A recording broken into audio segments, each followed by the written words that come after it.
Puji nama Tuhan, selamat pagi dan salam sejahtera untuk kita semuanya. Ada haleluya saudara? Sekali lagi dengan lebih keras, ada haleluya. Semuanya diberkati Tuhan pagi hari ini, amin. Yang diberkati berikan tepuk tangan yang luar biasa buat Tuhan Allah kita. Pagi ini kita bersyukur saudara, kita masih bisa menikmati karunia, kemurahan Tuhan. Anugerah Tuhan dalam kehidupan kita itu semua hanya karena kebaikan Tuhan yang berlimpah di dalam setiap kehidupan kita, amin. Kita sudah memuji, memuliakan nama Tuhan, kita sudah menikmati Tuhan lewat pujian dan penyembahan. Sekarang tiba saatnya kita mau menyiapkan hati kita untuk mendengarkan kebenaran firman Tuhan, ya. Jadi handphonenya di airplane mode dulu atau dimatikan dulu supaya saudara tidak terganggu, saudara ya. Puji nama Tuhan. Nah saudara, judul hari ini adalah rancangan Allah dalam pernikahan. Boleh sama-sama katakan saudara, 1, 2, 3. Rancangan Allah dalam pernikahan. Nah saudara, kalau kita perhatikan nanti di bulan Juni ini saudara, gereja kita akan mengangkat tema keluarga di bulan Juni saudara ya. Makanya tanggal 17 Juni nanti itu akan ada seminar tentang seminar keluarga. Jadi pastikan sekali lagi saudara dan juga youth dan teens, pastikan diri Anda sudah terdaftar untuk mengikuti seminar tersebut karena kita yakin dan percaya seminar tersebut akan sangat memberkati sekali. Itu akan memberkati keluarga kita, ya. Keluarga kuat, gereja itu pasti kuat, saudara. Dan kalau gereja kuat, lingkungan sekitarnya itu pasti diberkati, masyarakat itu pasti diberkati. Amin, saudara. Jadi pastikan diri kita daftar, ya, hadir di seminar tersebut. Nah, ini berkaitan dengan tema besar gereja tahun ini. Ada yang masih ingat, saudara, tema besar gereja kita tahun ini apa? Kebalik-balik kata-katanya ya. Firman Tuhan sebagai dasar hidup. Itu adalah tema besar gereja kita yang kita angkat tahun ini, saudara. Nah, bulan ini kita akan belajar tentang keluarga. Nah, kaitannya dengan tema besar kita adalah kita mau belajar apa kata firman Tuhan tentang keluarga. Ya, apa blueprintnya Allah itu untuk keluarga. Nah, kita mau belajar, fokus belajar itu di bulan ini, saudara ya. Dan minggu ini kita akan mulai dari rancangan Allah dalam pernikahan. Ini sangat penting sekali. Kenapa, saudara? Karena dunia juga mempunyai konsep tentang pernikahan. Ya. Dan kita tinggal di dunia, kita dibombardir oleh nilai-nilai dunia. Nah, kalau kita tidak tahu apa kata firman Tuhan tentang pernikahan, nanti bisa-bisa kita mengadopsi nilai-nilai dunia di dalam pernikahan kita, ya. Jadi mengapa ini penting? Kenapa ini penting bagi kita untuk melihat apa yang firman ajarkan tentang tujuan pernikahan? Apa tujuan Tuhan di dalam pernikahan? Karena kalau yang saya memberikan bimbingan pranikah begitu, saya selalu bilang bahwa inisiatif pernikahan itu bukan dari manusia, saudara. Tapi dari Allah sendiri. Dan kalau Allah yang berinisiatif untuk memberkati manusia di dalam sebuah pernikahan, saudara, artinya Tuhan itu punya tujuan dalam pernikahan kita. Pernikahan itu bukan sesuatu yang iseng, saudara. Saya suka, kamu suka, kita menikah. Bukan. Pandangan kekristenan tentang pernikahan jauh lebih dalam daripada itu, saudara. Nah, itu yang akan kita pelajari bersama-sama. Dan kalau saudara renungkan, ya, banyak sekali keluarga Kristen itu yang pernikahannya hancur, saudara. Tidak sedikit, banyak, saudara. Yang cerai itu banyak, yang hancur banyak. Keluarga Kristen, saya bicara keluarga Kristen, saudara ya. Itu banyak yang pernikahannya itu hancur. Kenapa, saudara? Kalau kita renungkan. Tuhan Yesus pernah mengatakan di dalam Matius 7 ayat 24-27, di situ dia katakan, barang siapa mendengar perkataanku dan melakukannya, ia sama seperti orang yang mendirikan rumah di atas batu. Barang siapa mendengar perkataanku dan tidak melakukannya, ia sama seperti orang bodoh yang mendirikan rumah di atas pasir. Yang satu, orang ini mendengar perkataan Yesus dan melakukannya, ia seperti orang yang membuat rumah di atas dasar yang kuat, yaitu batu.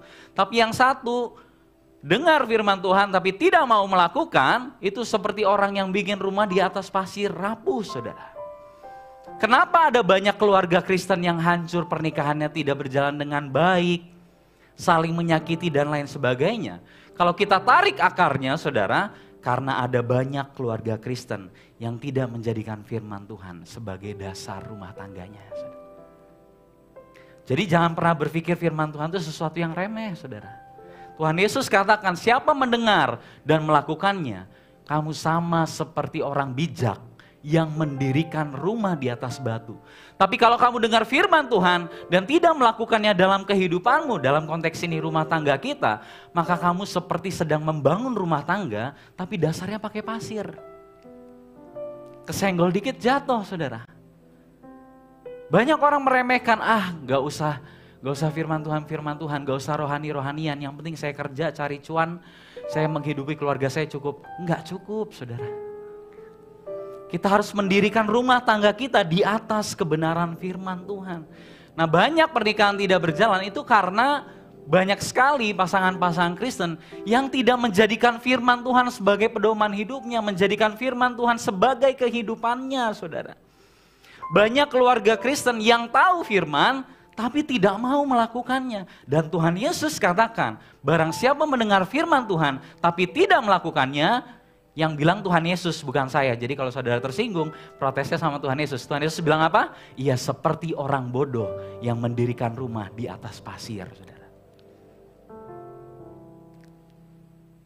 Jadi banyak pernikahan Kristen rusak karena ini. Dan inilah yang iblis inginkan, saudara. Apa yang iblis inginkan? Pernikahan keluarga Kristen itu hancur. Itu yang iblis inginkan. Silakan kamu datang pelayanan, silakan kamu jadi asyar, silakan kamu jadi WL. Selama pernikahanmu hancur, saya tenang-tenang aja. Itu tujuannya iblis, saudara. Makanya penting.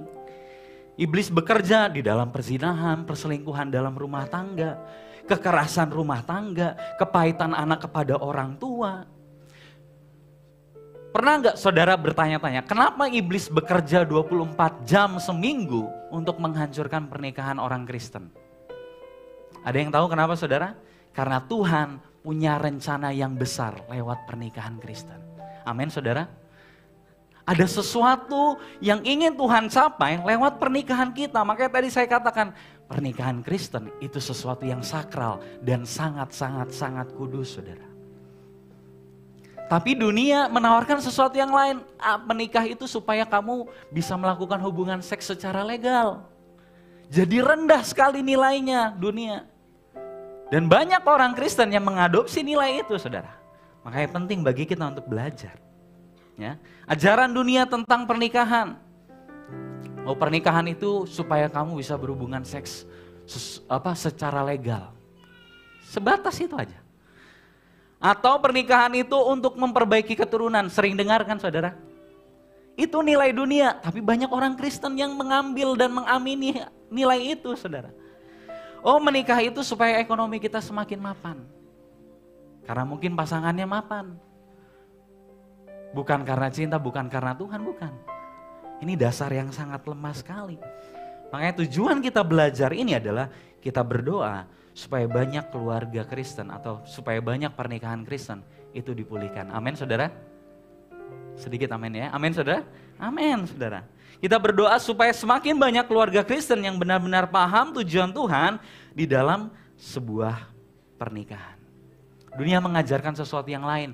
Dunia mengajarkan nikah itu cuma gitu-gitu doang. Udah, kalau udah bosan tinggalin. Itu dunia saudara. Tapi firman Tuhan mengatakan ada tujuan yang mulia di dalam sebuah pernikahan dan keluarga saudara.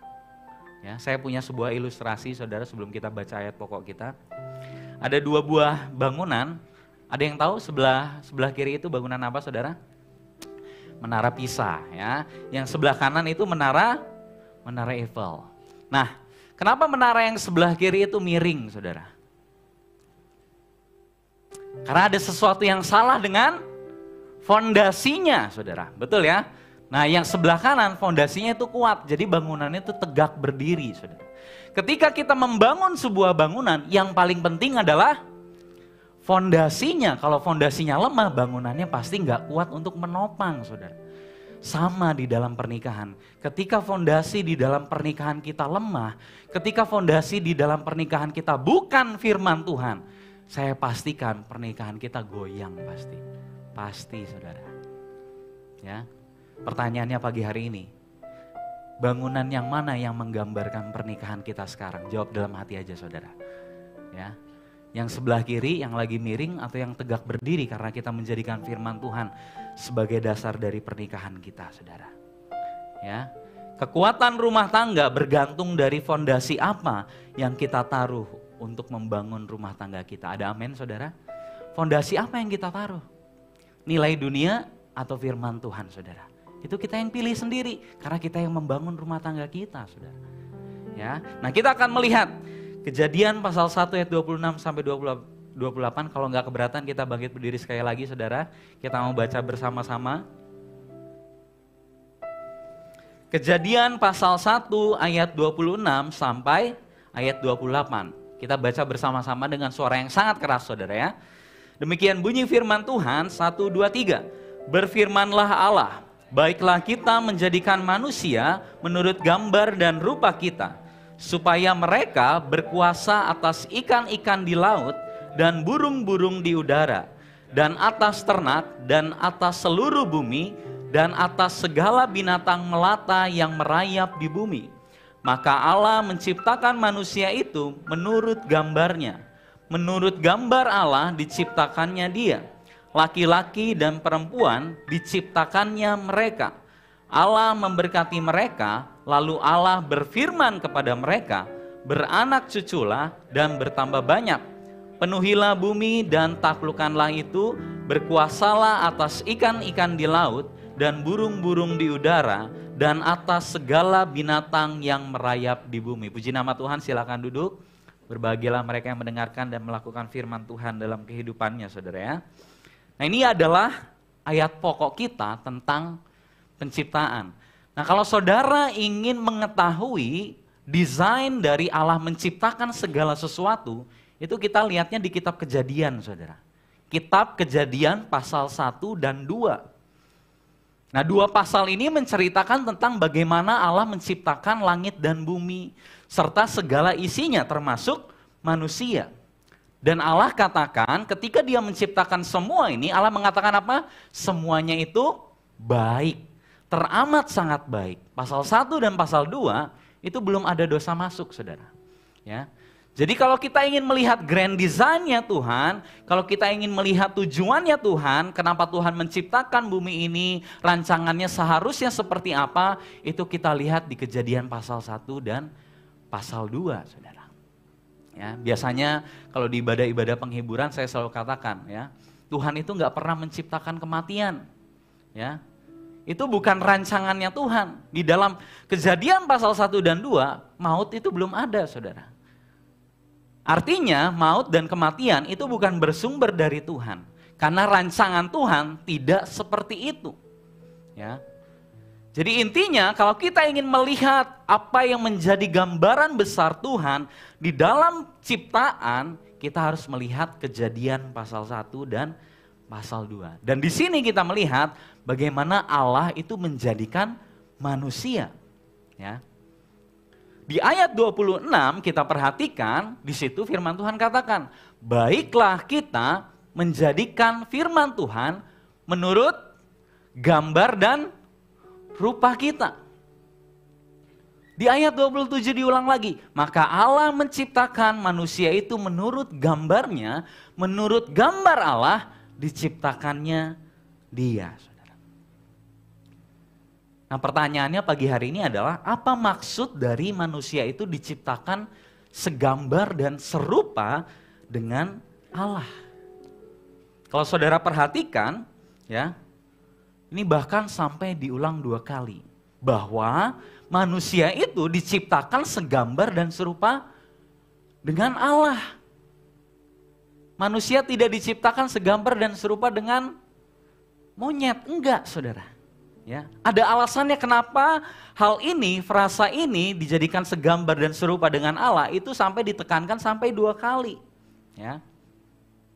Jadi arti dari kita diciptakan segambar dan serupa dengan Allah, artinya adalah kita diciptakan secara khusus oleh Allah. Ya, katakan sama dirinya, saya diciptakan secara khusus oleh Allah. Saya diciptakan secara spesial dan berbeda dengan ciptaan yang lain oleh Allah. Dan frasa yang diulang sampai 2 kali ini, itu artinya ada sesuatu yang penting yang ingin ditekankan. Yang ingin ditekankan adalah bahwa kita ini adalah spesial di matanya Tuhan. Kita ini adalah ciptaan yang khusus dan berbeda. Diberikan kemuliaan berbeda dengan ciptaan yang lain. Kita ini bukan proses hasil evolusi dari amuba, terus jadi binatang laut, tiba-tiba punya kaki, tiba-tiba punya jari 5, tiba-tiba makan pisang gelantungan di pohon, tiba-tiba jadi manusia. Ada yang masih percaya itu, saudara? Saya dulu percaya itu sampai kelas 3 SMP, saudara. Baru saya belajar, oh ternyata Darwin ini ngawur, saudara ya. Teori Darwin ini. Jadi saya dulu tuh percaya kalau manusia tuh dulunya monyet ya. Gara-gara nonton apa, saudara? National Geographic. Makanya semuanya harus kembali kepada firman Tuhan.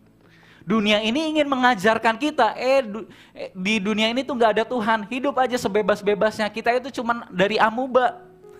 Pernah bayangkan kita dari amuba, saudara? Hewan bersel satu, tiba-tiba kita membelah diri sendiri. Mau saudara dikatakan kita itu dulunya monyet? Nggak ada, saudara. Itulah sebabnya firman Tuhan katakan, dan dari sini sangat jelas bahwa kita ini ciptaan yang sangat berbeda dengan yang lain. Kita bukan proses hasil evolusi yang hasil dari jutaan tahun. Bukan, saudara. Saya dan Anda bukan berasal dari hewan bersel satu. Bukan juga dari makhluk air. Kita diciptakan dalam 1 hari. Bukan hasil dari evolusi selama jutaan tahun. Kita bukan juga berasal dari monyet, saudara. Bukan. Kalau saudara perhatikan Efesus pasal 2 ayat 10, di situ firman Tuhan katakan apa, saudara? Karena kita ini apa? Buatan Allah, diciptakan dalam Kristus Yesus. Kita ini buatan Allah, diciptakan di dalam Kristus Yesus. Dalam versi yang bahasa Inggris, saudara, beberapa terjemahan di situ mengatakan kita ini adalah handiwork of God. Tahu saudara handiwork? Kerajinan yang dari tanah liat terus dibentuk. Handiwork artinya kita itu diciptakan dengan tangan Allah sendiri. Kalau ciptaan yang lain itu Tuhan berfirman, tapi ketika Tuhan menciptakan manusia, Tuhan menciptakan manusia dengan tangannya sendiri, saudara. Artinya kita ini adalah ciptaan yang sangat spesial di mata Tuhan. Dan kalau Tuhan menciptakan kita secara spesial dan khusus, artinya hidup saya dan saudara itu punya tujuan, saudara. Amin, saudara. Karena Tuhan gak pernah menciptakan segala sesuatu itu tanpa tujuan, gak pernah, saudara. Orang-orang ateis ingin menekankan bahwa kita ini hasil dari kebetulan, kita ini hasil dari Big Bang, kita ini hasil dari debu bintang. Kalau seandainya benar kita adalah hasil dari kebetulan, kita ini dari ketiadaan terus menjadi ada, kita ini dari debu-debunya bintang, hidup kita gak ada artinya, saudara. Silakan berbuat jahat sebebas-bebasnya. Kita gak akan bertanggung jawab sama siapapun. Ini hanya bicara tentang hukum alam. Tapi firman Tuhan dengan jelas mengatakan tidak seperti itu. Tuhan menciptakan manusia, laki-laki dan perempuan, itu punya satu tujuan. Amin, saudara. Bilang kanan kirinya, hidupmu punya tujuan. Jangan menyerah. Hidupmu itu punya tujuan, hidupmu itu berharga di mata Tuhan.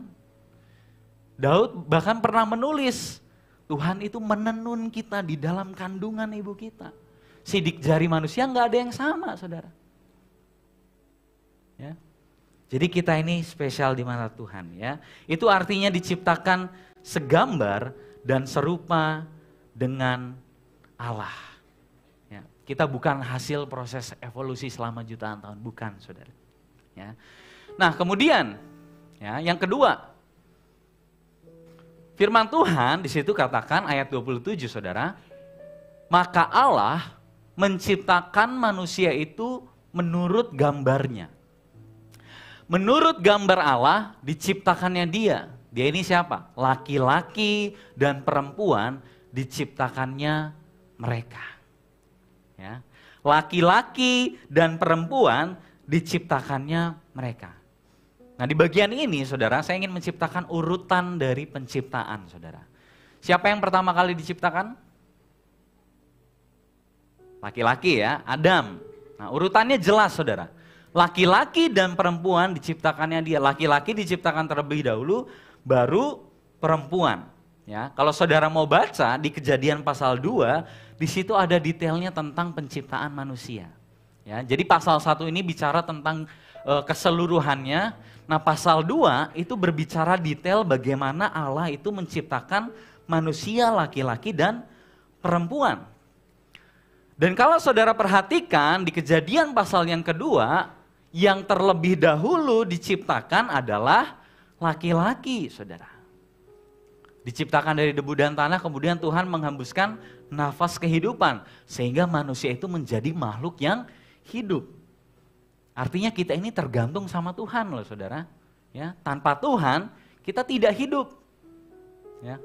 Jadi Tuhan menghembuskan nafas kehidupan kepada manusia yang diciptakannya. Dan laki-lakilah yang terlebih dahulu diciptakan. Ingat tadi saya katakan kalau Tuhan menciptakan sesuatu itu tidak pernah ada yang kebetulan. Dan kalau Tuhan menciptakan laki-laki terlebih dahulu daripada perempuan, itu juga ada maksudnya, saudara. Ada tujuannya. Kenapa laki-laki itu diciptakan terlebih dahulu? Kenapa bukan perempuan dulu? Bukan masalah laki-laki lebih mulia, lebih berharga. Enggak, Tuhan menciptakan semua itu sama. Ya. Ini bicara tentang fungsi dan peran. Saudara pernah bertanya-tanya kenapa laki-laki yang diciptakan terlebih dahulu? Gak pernah ya, jarang mungkin bertanya-tanya tentang hal itu. Nah, tujuan dari laki-laki diciptakan terlebih dahulu adalah karena laki-laki diciptakan dan didesain untuk menjadi seorang pemimpin. Dalam konteks ini di dalam rumah tangga. Yang istri boleh senggol suaminya silakan. Laki-laki diciptakan dan didesain Tuhan untuk menjadi pemimpin, saudara, di dalam rumah tangganya. Itu udah rancangannya Tuhan, saudara. Di dalam rumah tangga itu bukan wanita yang mimpin, tapi laki-laki. Ya, jadi kalau saudara mau protes, protesnya ke Alkitab, saudara ya. Tapi itu rancangannya Tuhan. Tuhan menciptakan laki-laki lebih dahulu untuk menjadi fondasi bagi keluarganya. Tuhan menciptakan laki-laki terlebih dahulu untuk menjadi pemimpin bagi keluarganya. Kalau saudara pernah baca bukunya Miles Monroe, bahkan di situ dikatakan tugas seorang laki-laki adalah memimpin, pemilik visi, pelindung, penyedia, pengajar. Itu tugasnya laki-laki, saudara. Itulah sebabnya laki-laki diciptakan terlebih dahulu. Karena Tuhan mendesain dan merancang laki-laki untuk memimpin keluarganya, saudara. Nah, apa buktinya bahwa laki-laki itu diciptakan dan dimaksudkan Allah untuk menjadi pemimpin? Mari kita lihat di dalam Kejadian pasal 2 ayat 16 sampai ayat yang ke-7. Di situ firman Tuhan katakan, saudara, lalu Tuhan Allah memberi perintah ini kepada manusia. Semua pohon dalam taman ini boleh kamu makan buahnya dengan bebas. Tetapi pohon pengetahuan tentang yang baik dan yang jahat itu, janganlah kau makan buahnya, sebab pada hari engkau memakannya, pastilah engkau mati, saudara. Ya. Nah, pertanyaan saya adalah, ketika firman ini, Tuhan memfirmankan ini, wanita udah ada atau belum, saudara? Ini kayaknya perlu baca lagi Kejadian, saudara. Apakah di sini wanita sudah ada atau belum, saudara? Belum ada ya. Karena kita tahu wanita diciptakan di ayat 19, kalau nggak salah ya, 19-20. Ya, Adam Tuhan buat tidur, kemudian wanita diciptakan dari rusuknya laki-laki. Jadi ketika Tuhan memfirmankan ini, wanita belum ada, saudara. Artinya, kepada siapa Allah memfirmankan hal ini? Kepada siapa Allah mempercayakan firman-Nya? Laki-laki atau perempuan, saudara? Laki-laki, saudara ya. Allah memberi perintah ini kepada Adam.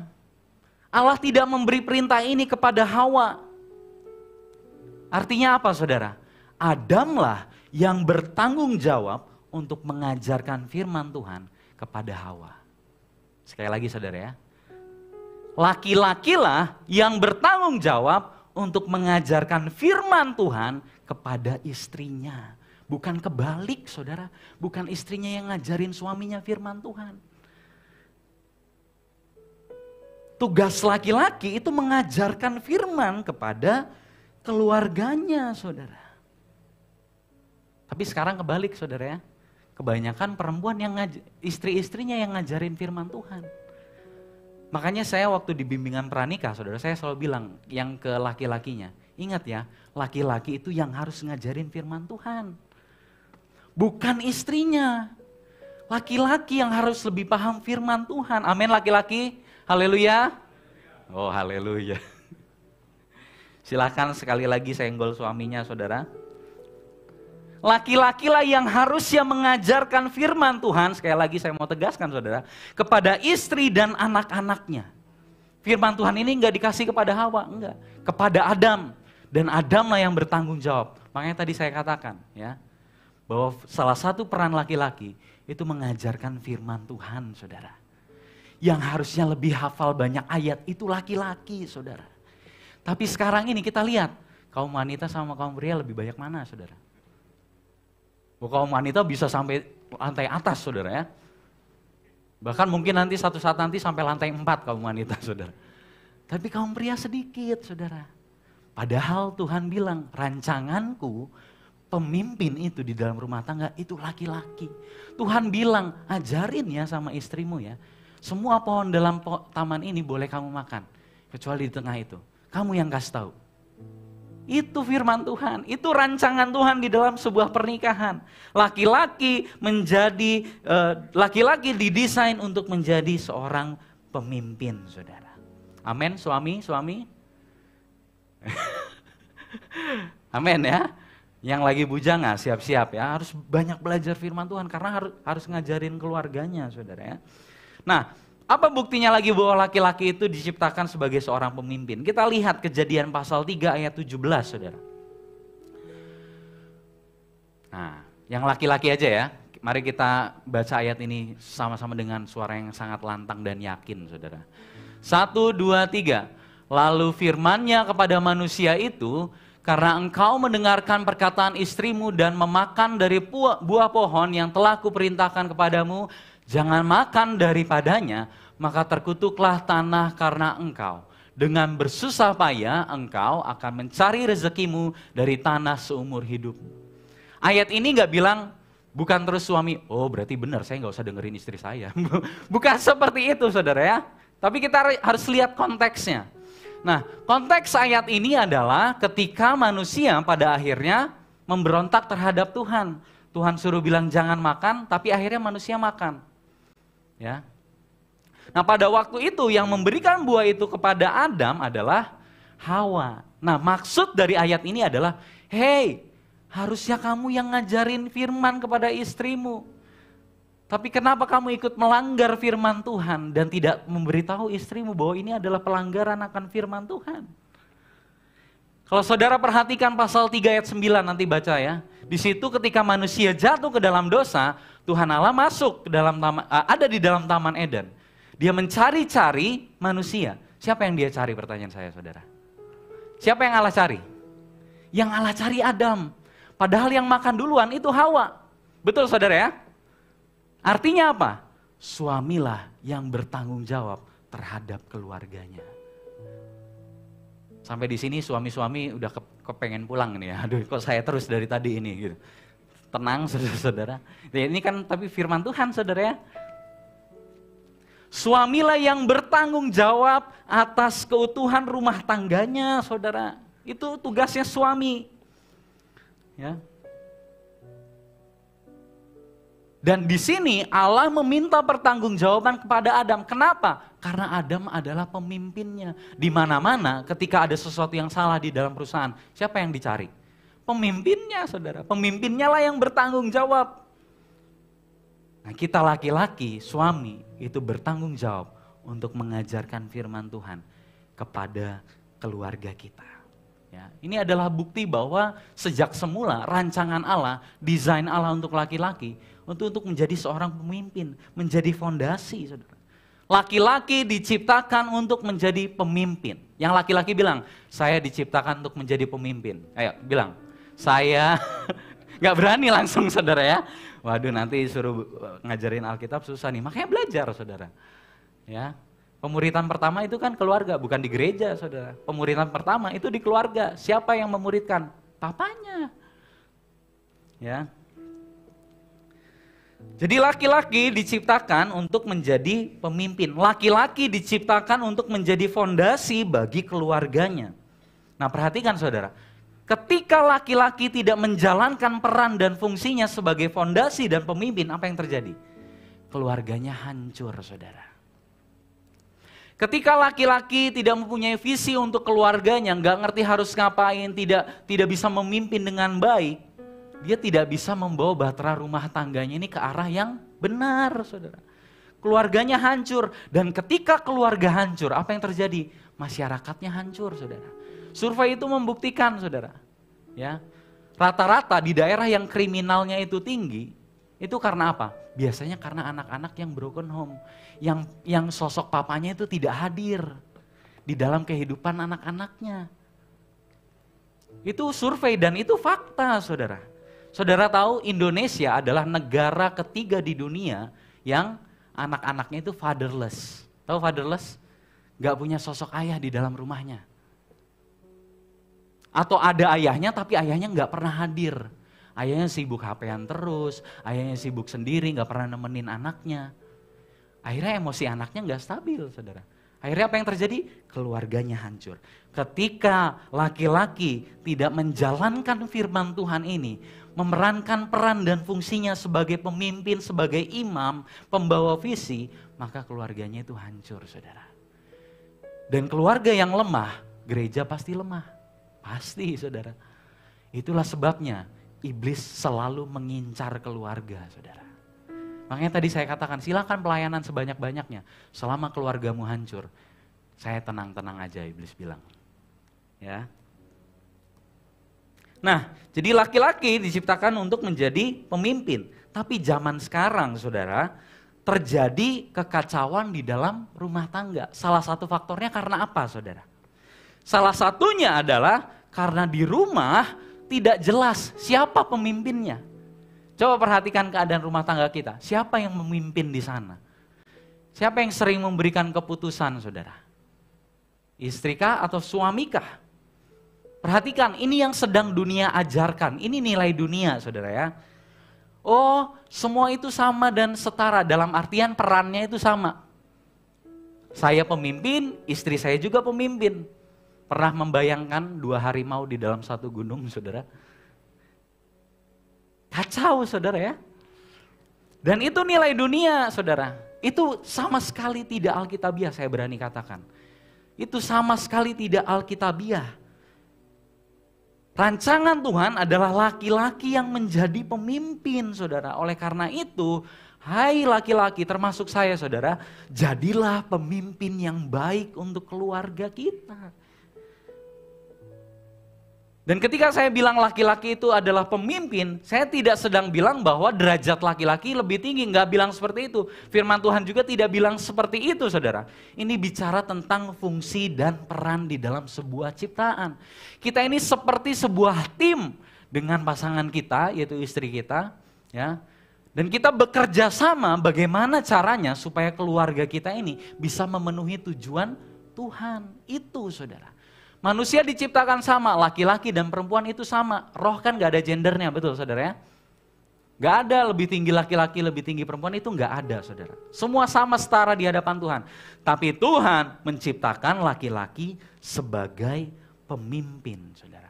Di dalam rumah tangga. Ya. Nah sekarang, apa peran dan fungsi seorang perempuan? Sekarang yang suami bisa ngeliatin istrinya, saudara ya. Bercanda, saudara ya. Nah, apa peran dan fungsi perempuan? Mari kita lihat dalam Kejadian pasal 2 ayat 18, saudara. Yang wanita boleh sama-sama. 1, 2, 3. Tuhan Allah berfirman, tidak baik. Aku akan menjadikan penolong baginya yang sepadan dengan Aku akan menjadikan penolong baginya yang sepadan dengan dia. Nah, ini suaminya bisa bisikin pada istrinya, jadilah penolong yang baik buat saya. Ya, aku akan menjadikan penolong. Ini adalah peran dan fungsi seorang wanita di dalam sebuah pernikahan, saudara. Apa perannya? Menjadi penolong bagi laki-laki. Nah, saya kutip dari Alkitab Sabda tentang penjelasan ayat ini, saudara ya. Perhatikan. Wanita diciptakan untuk menjadi rekan yang mengasihi dan menolong laki-laki. Amin, wanita. Sedikit lagi ya. Wanita itu diciptakan untuk menjadi rekan dan mengasihi, yang mengasihi dan menolong laki-laki. Selaku rekan, ia harus bersama-sama menanggung tanggung jawab laki-laki dan bekerja sama dengannya dalam memenuhi maksud Allah bagi kehidupan laki-laki dan keluarga mereka. Wanita diciptakan untuk menjadi rekan yang mengasihi dan menolong laki-laki. Jadi peran wanita dalam keluarga adalah menjadi penolong suaminya, saudara. Perempuan tidak didesain untuk memimpin, untuk menjadi pemimpin dalam sebuah keluarga, tidak didesain. Kecuali ya suaminya sudah nggak ada atau apa dan lain sebagainya, itu khusus, saudara ya.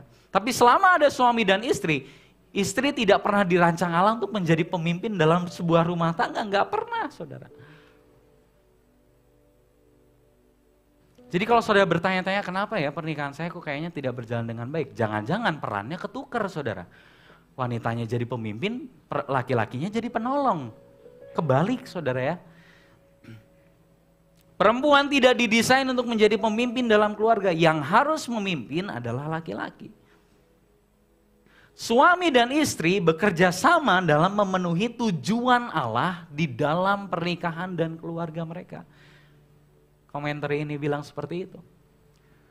Laki-laki dan perempuan bekerja bersama-sama dengan peran dan fungsinya masing-masing di dalam rumah tangga untuk memenuhi maksud Allah, tujuan Allah di dalam kehidupan keluarga mereka. Perhatikan, saudara, tujuan pernikahan bukan hanya tentang kesenangan saya. Karena rata-rata orang menikah, saya senang, kamu senang, ayo kita jalan. Enggak, pernikahan itu tentang kesenangannya Tuhan juga, saudara. Ada tujuan Allah di dalam sebuah pernikahan. Roma 11 ayat 36, segala sesuatu adalah dari Dia dan untuk Dia. Bagi Dialah kemuliaan sampai selama-lamanya. Segala sesuatu adalah dari Dia dan untuk Dia, bagi Tuhanlah kemuliaan sampai selama-lamanya. Saudara tahu maksudnya segala sesuatu? Segala sesuatu yang diciptakan di dunia ini itu dari Dia. Tujuannya untuk apa? Untuk Dia, untuk memuliakan Dia, termasuk pernikahan kita, saudara. Tujuannya adalah lewat pernikahan kita, nama Tuhan bisa dimuliakan, saudara. Nah, dari sini seharusnya tidak ada lagi pertanyaan, bisa nggak saya menikah dengan yang beda iman? Bisakah berbeda iman kita memuliakan Tuhan yang sama, saudara? Gak bisa. Ya.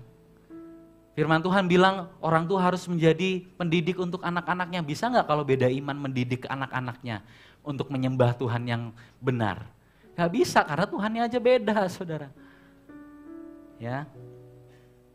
Nah sekarang apa tujuan di dalam pernikahan, saudara? Kejadian pasal 1 ayat 28. Allah memberkati mereka, lalu Allah berfirman kepada mereka, beranak cuculah dan bertambah banyak, penuhilah bumi dan taklukkanlah itu. Berkuasalah atas ikan-ikan di laut dan burung-burung di udara dan atas segala binatang yang merayap di bumi, saudara. Nah perhatikan, saudara. Laki-laki dan wanita ditugaskan untuk bertambah banyak dan menguasai bumi dan hewan. Ya. Nah itu tujuannya, saudara, kita harus tahu. Mereka diciptakan untuk membentuk hubungan keluarga. Maksud Allah dalam ciptaan yang dinyatakan ini menunjukkan bahwa bagi Tuhan keluarga yang saleh dan mengasuh anak-anak merupakan prioritas utama di dunia ini, saudara. Yang bertugas untuk mendidik anak-anak bukan gereja yang pertama, saudara. Yang bertugas untuk mendidik anak-anak itu orang tua dulu di rumah. Amin, saudara. Jadi jangan, kenapa ini anak saya begini, wah gereja ini gak benar dan lain sebagainya. Perhatikan berapa lama dia menghabiskan waktu di gereja dan berapa lama dia menghabiskan waktu di rumah, saudara. Ya, jadi orang tua bekerja sama dengan gereja untuk mendidik anak-anaknya. Ya, tapi tugas utama yang pertama adalah membangun keluarga yang ilahi, saudara. Ya, membesarkan anak-anak yang takut akan Tuhan, saudara. Suami istri mendidik anak-anak dan membesarkan anak-anak yang ilahi, itulah tujuan keluarga dan pernikahan, saudara. Dan keluarga itu mengusahakan dan mengelola bumi sebaik mungkin untuk kemuliaan Tuhan, saudara. Itu tujuan yang pertama. Ya. Nah, yang kedua, mari kita lihat di dalam Efesus pasal 5 ayat 31 dan 32, saudara. Ya. Firman Tuhan katakan, sebab itu laki-laki akan meninggalkan ayahnya dan ibunya dan bersatu dengan istrinya. Sehingga keduanya itu menjadi satu daging. Ayat 32, perhatikan saudara. Rahasia ini besar, tetapi yang aku maksudkan adalah hubungan Kristus dan jemaat. Ada sebuah rahasia di sini, saudara. Dan ini menarik sekali. Ya, ada sesuatu di dalam pernikahan, saudara. Di sini kalau kita perhatikan, di sini Paulus katakan, sebab itu laki-laki akan meninggalkan ayah dan ibunya bersatu dengan istrinya, sehingga keduanya menjadi satu daging. Familiar dengan ayat ini, saudara? Paulus sedang mengutip ayat di dalam Kejadian pasal 2. Dan Paulus mengatakan, ayat di Kejadian pasal 2 tentang pernikahan itu sebenarnya bicara tentang hubungan Kristus dan jemaat. Disinilah rahasianya, saudara. Jadi ternyata, saudara, pernikahan manusia antara suami dan istri sebenarnya adalah gambaran tentang persatuan Kristus dengan umatnya. Itulah kenapa Allah begitu serius di dalam sebuah pernikahan. Karena apa? Karena di dalam pernikahan Allah bisa mengatakan kepada seluruh dunia bagaimana Dia mengasihi umatnya, saudara. Itulah tujuan pernikahan. Tujuan dari pernikahan adalah sebenarnya supaya suami dan istri bisa memperlihatkan kepada dunia bagaimana Kristus mengasihi umatnya. Itu tujuan dari pernikahan, saudara. Sehingga orang yang belum percaya Tuhan, ketika dia melihat pernikahan kita, saya melihat Kristus di dalam pernikahan kamu.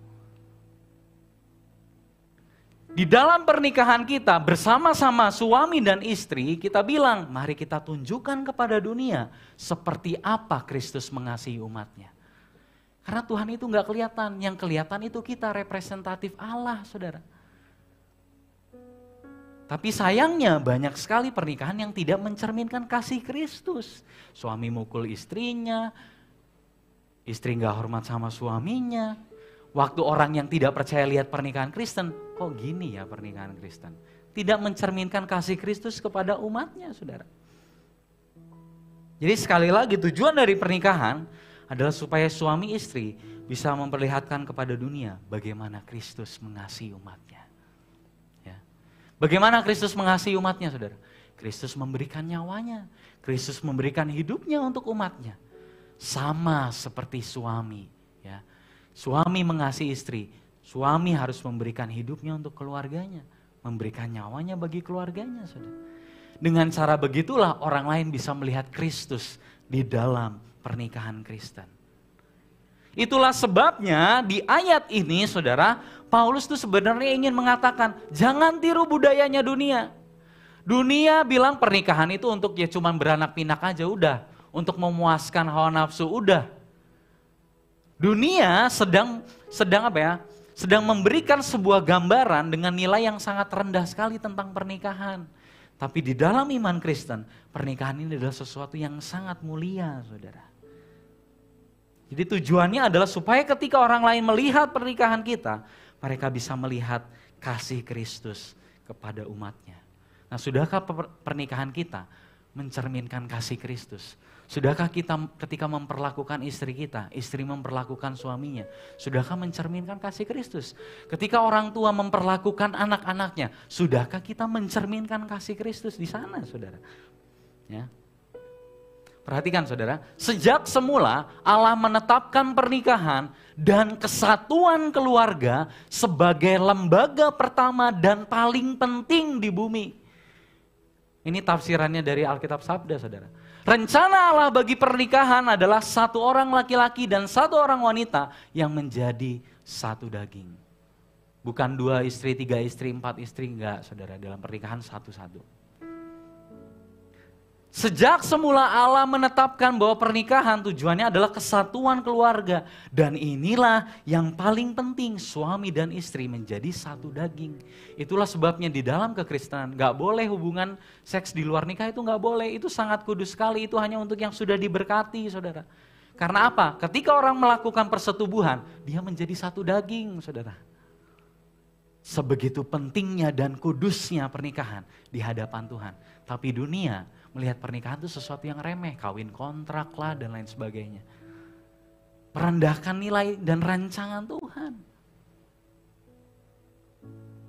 Kalau saudara perhatikan, dan saya selalu katakan kalau ngasih bimbingan pranikah saudara. Pernikahan adalah satu-satunya lembaga yang Tuhan turun sendiri untuk memberkati manusia. Ya betul diberkati Ibu Gembala. Tapi itu sebenarnya Tuhan yang turun langsung untuk memberkati anak-anaknya. Karena apa? Karena Tuhan punya tujuan dalam pernikahan, saudara. Supaya kamu bisa memperlihatkan kepada dunia bagaimana saya mengasihi umat saya. Itu lewat pernikahan, saudara. Jadi kalau misalnya ada orang tanya, kamu mau tahu bagaimana Kristus mengasihi umatnya? Lihat tuh pernikahannya itu. Seperti itulah Kristus mengasihi umatnya. Harusnya kayak gitu, saudara. Nah, tapi di pasal yang ketiga, manusia jatuh ke dalam dosa. Manusia akhirnya apa? Saling menyakiti. Itulah sebabnya, itulah asal muasal kenapa pernikahan itu banyak saling menyakiti dan lain sebagainya. Karena apa? 2 individu ini sudah jatuh ke dalam dosa. Saudara pernah membayangkan seorang pendosa bersatu dengan seorang pendosa, apa yang terjadi saudara? Kekacauan saudara ya. Dan kita melihat Adam juga keluarganya hancur. Terjadi pembunuhan pertama. Saling menyalahkan, itu yang terjadi ketika dosa masuk ke dalam kehidupan kita. Semuanya rusak. Termasuk pernikahan dan keluarga. Dosa ini merusak hati setiap individu. Roma 3 ayat 12-13. Semuanya telah menyeleweng, semua orang tidak ada yang berbuat baik. Mereka tidak takut Allah. Itulah yang dilakukan dosa. Itulah sebabnya ketika laki-laki berkuasa atas wanita, ketika ada dosa, dia berlaku semena-mena kepada istrinya. Dipukullah istrinya, diapainlah. Karena dosa, akhirnya istri tidak menghormati suaminya. Suami saya nggak becus dan lain sebagainya di hadapan teman-temannya. Dan itu banyak sekali terjadi, saudara. Ya. Dan di sini katakan hati adalah pusat perasaan, keinginan dan kehendak. Ya, jadi kalau saudara bertanya-tanya kenapa banyak pernikahan yang hancur rusak, yaitu karena dosa, saudara. Tapi di pasal 3 ayat yang ke-15, Allah berjanji mengatasi masalah dosa ini melalui seorang penebus, yaitu Kristus. Ya, 2000 tahun yang lalu Kristus sudah menyelesaikan semuanya, saudara. Permasalahan kita yang terbesar yaitu dosa sudah diselesaikan di atas kayu salib. Dan hari ini Roh Kudus sedang mengerjakan pembaruan di dalam setiap hati kita. Dan saya mau katakan saudara, yang bisa menyembuhkan hati kita itu hanya Kristus. Yang bisa menyembuhkan pernikahan kita itu Kristus, saudara. Amin, saudara. Ya. Karena masalah hati ini adalah masalah dosa dan itu tidak bisa kita selesaikan dengan cara kita sendiri, saudara. Gak bisa, karena yang rusak itu hati kita, pusatnya loh saudara, itu yang rusak. Tapi Kristus sudah menyelesaikannya di atas kayu salib, saudara. Makanya hari ini, pagi hari ini, Ada harapan untuk keluarga kita, saudara. Amin, saudara. Ada harapan untuk pernikahan kita. Tuhan Yesus sanggup memulihkan. Tuhan Yesus sanggup menyembuhkan. Yang perlu kita lakukan apa? Bertobat dan berbalik kepada Tuhan, saudara. Ya, sebagai penutup, mari kita renungkan, saudara. Apakah kita sudah memenuhi peran kita di dalam pernikahan, saudara? Yaitu laki-laki sebagai pemimpin dan perempuan sebagai penolong. Laki-laki sebagai pemimpin yang mengasihi wanita. Perempuan sebagai penolong yang menghormati suaminya. Sudahkah kita lakukan itu, saudara? Ya. Yang kedua, apakah kita sekarang sedang berusaha untuk memulihkan pernikahan kita dengan usaha kita sendiri, saudara? Pasti nggak bisa, saudara.